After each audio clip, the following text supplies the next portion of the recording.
তো কি অবস্থা সবার? আশা করি তোমরা অনেক অনেক ভালো আছো। তো আজকে আমরা টেক্সটাইল স্ট্যান্ড বা চলতরিৎ অধ্যায়টা বিগত বছর বা কি কি আসতে পারে, মানে যত ছোট সহজে করা যায় তত সহজে করব। তার আগে একটা পরাবৃত্তের একটা ম্যাথ দেখাই, যেটা খুবই ইম্পর্টেন্ট, যেটা বারবার টেক্সটাইলে আসছে এবং এবারও আসার সম্ভাবনা অনেক বেশি। যেটা হলো তোমার ওয়াই ইকুয়াল এরকম দেওয়া থাকবে, তারপরে আমি আমি খুবই ফাস্ট করতেছি, ঠিক আছে? এক্স প্লাস ওয়াই থাকবে তোমার এখান থেকে। তোমাকে তুমি আগে জাস্ট খালি তুমি বার করে নেবা যে তুমি এটাকে, তুমি দেখো যেখানে ওয়াই ইকুয়াল যেটা দিয়ে আসে না, এখান থেকে যে সমীকরণটা আছে যেটা এক্স প্লাস ওয়াই, এখানে তুমি শুধু ওয়াইটাই বার করে দেবা যে ওয়াই ইকুয়াল, তাহলে কি হচ্ছে ওয়াই ইকুয়াল হচ্ছে কে মাইনাস এক্স আসতেছে। এখন এই ওয়াই এর মানটা তুমি এই সমীকরণে বসাই দেবা। তোমার বোঝাবুঝি কিছু নাই, তুমি বুঝতে চাইলে অনেক কিছু বোঝা যাবে, ঠিক আছে, কিন্তু দরকার নেই বোঝার। তাহলে তুমি এখান থেকে এই ওয়াই এর জায়গায় মানে এই ওয়াই এর মানটা বসাই দিবা, তাহলে কে মাইনাস এক্স, তারপর হলো plus x minus x square. এখন তুমি যদি সবগুলা এক্স স্কোয়ারকে এই পাশে নিয়ে যাও, সবগুলাকে যদি এই পাশে নিয়ে যাও, তাহলে কি হচ্ছে দেখো, যে এই পাশে জিরো থাকতেছে, এই পাশে এক্স স্কোয়ার হচ্ছে, এই মাইনাস এক্স এর বেশি গেলে প্লাস এক্স, তাহলে হলো টু এক্স হয়ে যাচ্ছে, প্লাস হলো কে, প্লাস হচ্ছে হলো মাইনাস কে হয়ে যাচ্ছে, তখন তোমার কি হচ্ছে মাইনাস কে। এইটি করে আমি পুরো ফুল লিখে আমি কিন্তু বলতে পারি, এটাকে আমি তোমাকে জিরো বলতে পারি, ঠিক আছে?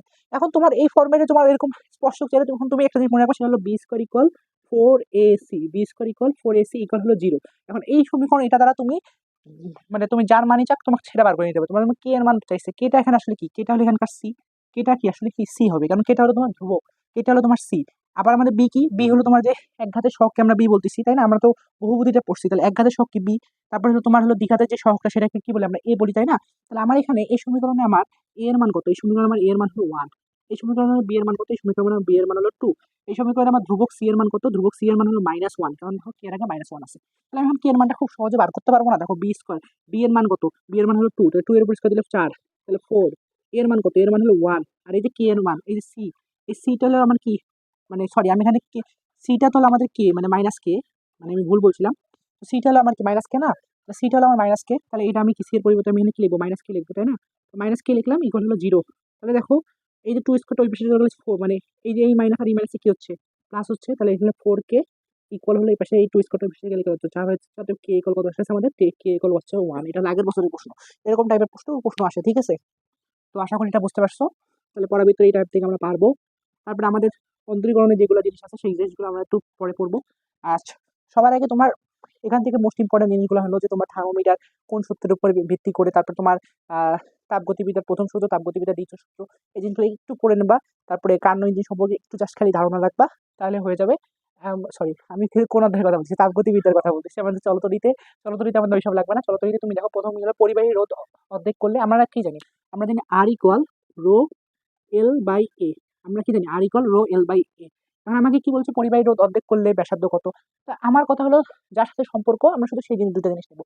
আমার এখানে পরিবাহী রোধ, তাহলে আর, আর কার কার কথা বলছে, ব্যাসার্ধের কথা বলছে। ব্যাসার্ধ আমরা এই যে এর পরিবর্তে আমি কি লিখতে পারি, পাই আর স্কয়ার লিখতে পারি না, এর পরিবর্তে আমি পাই আর স্কয়ার লিখতে পারি। তাহলে আর স্কয়ারটা তাহলে আমার ব্যাসার্ধ, তাহলে এখানে যার সাথে সম্পর্ক সেই সম্পর্কটা আমি নেবো। তাহলে আর সমানুপাতিক ওয়ান বাই আর স্কয়ার, তাহলে আর সমানুপাতিক ওয়ান বাই আর স্কয়ার। এখন আমাদের শর্টকাটে আমরা এটাকে কি করে দেবো, এই সমানুপাতিক সমানুপাতিক উঠে দিতে কত গুণ হয়, তখন আমি কত গুণ যদি বলে তখন আমি এখানে সমান সমান নিয়ে নেবো। তাহলে আমি সমান সমান করে যদি মিলাতে পারি তাহলে আমার অ্যান্সার হয়ে যাবে। যেমন হচ্ছে পরিবাহী রোধ অর্ধেক করলে, তার মানে আর এর জায়গায় তুমি অর্ধেক, মানে আর এর জায়গায় তুমি হাফ বসাই দেবা। তাহলে আর ইকুয়াল এখানে তুমি কি বসে দেবে, হাফ বসে দেবে, ওয়ান বাই টু। তো ওয়ান বাই টু এর উপরে তোমার স্কোয়ার, তাহলে আর ইকুয়াল কত আসতেছে, আর ইকুয়াল ওয়ান, আর ওয়ান বাই টু এর উপর স্কোয়ার কত হয়, ওয়ান বাই ফোর। তাহলে অতএব আর ইকুয়াল কত আসতেছে, আর ইকুয়াল আসতেছে চার গুণ। তার মানে কি পূর্বের চার গুণ হবে, মানে পূর্বের এটাকে ফোর আর হয়ে যাবে। তুমি জাস্ট খালি সিম্পলি মনে পাওয়া যায় পূর্বের চার গুণ হয়ে যাবে। আশা করি এই টাইপের গুলো আমরা পারবো, ঠিক আছে? আমরা খুব দ্রুত যাবো, ঠিক আছে? এরপর আমাদের কিছু, এই যে একটি তারকে টেনে চার গুণ করা হলে পূর্বের কত গুণ হবে, টেনকে যদি টেনে তুমি চার গুণ করো তাহলে পূর্বের কত গুণ হবে, পূর্বের হলো এ স্কোয়ার গুণন আর গুণ হবে। মানে পূর্বের রুটটা এবং তার সাথে যত গুণ করবা তত গুণের উপরই হবে। তার মানে কি আমি চার গুণ করছি, তার মানে কি এন এর মান কত, এন এর মান তখন চার হচ্ছে, তাহলে হলো চারের উপর স্কোয়ার গুণন আর, তখন কত হচ্ছে, এটা 16 আর হচ্ছে, বা পূর্বে 16 গুণ হচ্ছে। এটা তোমাকে মান দিয়ে দিতে পারে বা বিভিন্ন ভাবে তোমাকে দিতে পারে, ঠিক আছে? তো আশা করি আমরা পারবা তোমরা। এরপর আসলে তোমার এই সূত্রগুলো, জেনারেল সূত্র ভি ইকুয়াল আই আর, তারপর আমাদের পি ইকুয়াল কি ভি আই, পি ইকুয়াল আমাদের ক্ষমতা ইকুয়াল ভি আই, তাহলে আমাদের কাজ ইকুয়াল কি হবে, ভি আই কি হবে, আবার ভি আই আমরা কাজকে আবার ফের আই স্কোয়ার আর টি, মানে এই প্রতিপাদন করলে তুমি এটা পারবা। তো তোমার এখন সবচেয়ে বেশি ইম্পর্টেন্ট প্রশ্ন হলো এটা, যে কোনো বাড়ির মিটার 15 অ্যাম্পিয়ার 220 ভোল্ট। তার মানে কি এখান থেকে আমি কি বলতে পারি, যে আই ইকুয়াল কত, আই ইকুয়াল হলো 15 অ্যাম্পিয়ার, আর তোমার হলো ভি ইকুয়াল কত, 220 ভোল্ট। আমরা হচ্ছে 60 ওয়াটের বাতি জ্বালালে কতগুলো 60 ওয়াটের বাতি জ্বালাতে পারবা, বা কতগুলো 60 ওয়াটের, ওখানে লেখা নেই কতগুলো 60 ওয়াটের বাতি জ্বালাতে পারবা। তাহলে আমার এখানে ধরো তোমার বাসায় আমি মনে করো কারেন্ট দিছি এলো, মনে করো 100 ওয়ার্ডের কারেন্ট দিছি বা 100 ওয়ার্ডের, ধরলাম 100 ওয়ার্ডের কারেন্ট দিছি। এখন তোমার বাসায় আমি 100 ওয়ার্ডের কারেন্ট দিছি। এখন তোমার কাছে আছে 10 ওয়ার্ডের বাল্ব। তাহলে এখন তুমি কয়টা বাল্ব জ্বলাতে পারবা? অবশ্যই 100 দ্বারা 10কে ভাগ করবা।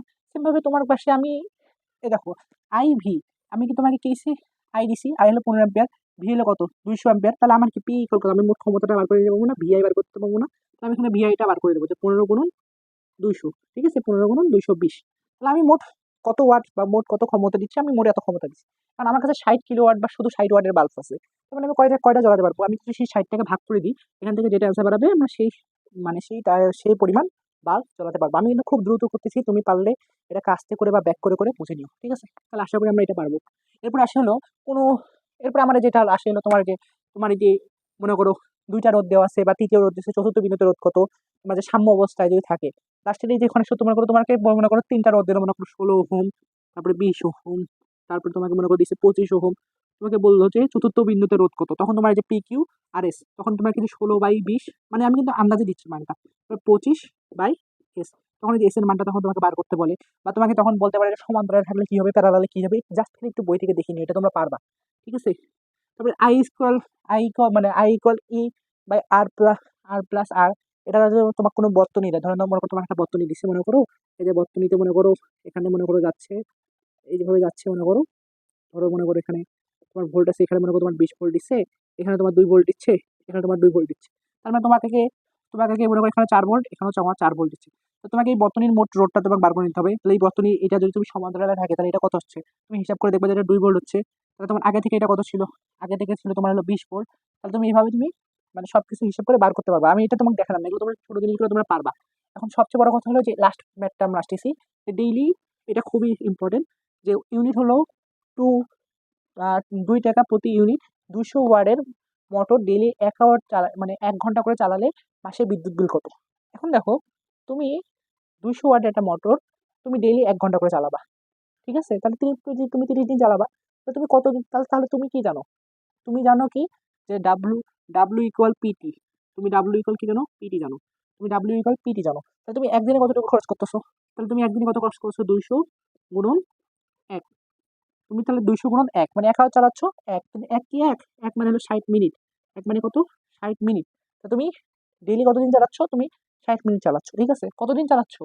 1 মাস। তার মানে কি, তার সাথে তুমি 30 গুণ করে দিলা, তার সাথে তুমি কত গুণ করলা? 30 গুণ করে দিলা। এখন যেটা বাড়াবে সেটা হলো তোমার মোট মাসে যেই খরচটা হয়েছে, যত ওয়াট সেই ওয়াট সেই খরচটা। কিন্তু আমাদের 1 ইউনিট সমান হলো 1000 ওয়াট। 1 ইউনিট সমান হলো 1000 ওয়াট। তাহলে তুমি যদি এখান থেকে তুমি এটা কি বার করলা, এই যে ডাব্লিউ ইকুয়াল পিটি, এটা হলো তোমার হলো যে মোট কত খরচ হলো। মোট খরচ হলো ধরে নাও মনে করো 1010 বা ধরে নাও 3000 ওয়াট খরচ হয়েছে। তোমার তোমার কিন্তু বিদ্যুৎ বিলটা দেওয়া আছে কত? ইউনিট একরে দেওয়া আছে। তার মানে কি, তোমার এখান থেকে 1000 ভাগ করে দিতে হবে। তোমার এখান থেকে কত খরচ ভাগ করে দিতে হবে? 1000 ভাগ করে দিতে হবে।